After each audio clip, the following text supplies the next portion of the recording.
and a very good morning to all of you. I am Huzaifa Shafi. I am a student of Madrasa Talimul Quran Mominabad, Kadrana.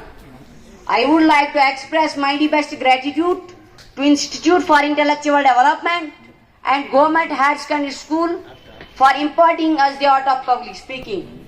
Today, I am going to deliver a speech on the topic, the principle of justice in the light of the Quran. बने हैं अहले हवस मुद्दई भी मुनसिब भी कि बने हैं अहले हवस मुद्दई भी मुनसिब भी किसे वकील करे किसे मुंसफी चाहिए. Today, I would like to talk about the principle of justice, a cornerstone of Islamic teaching and a critical element for creating a fair and harmonious society. The Quran emphasizes justice as a divine command and moral obligation for all believers.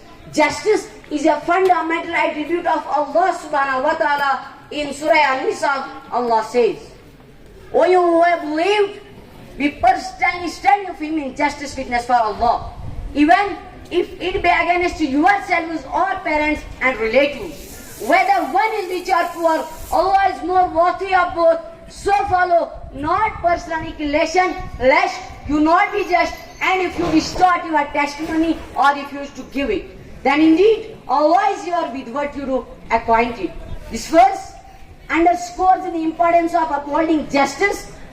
True justice requires us to be objective and fair, even when it is difficult or goes against our own interests.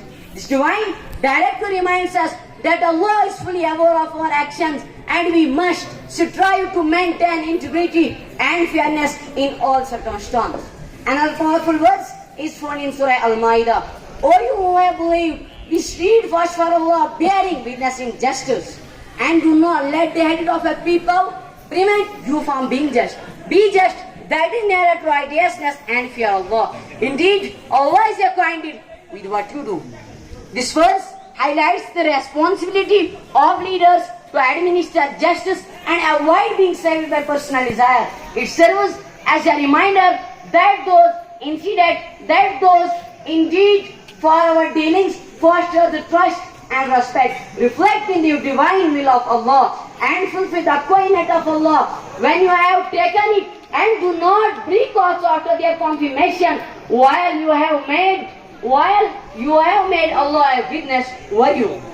And those cities, we destroy them when they are wrong, and we make for their destruction an appointed time. I wind up my speech, thanking you all great people for paying heed to my word. Thank you so much and have a great day.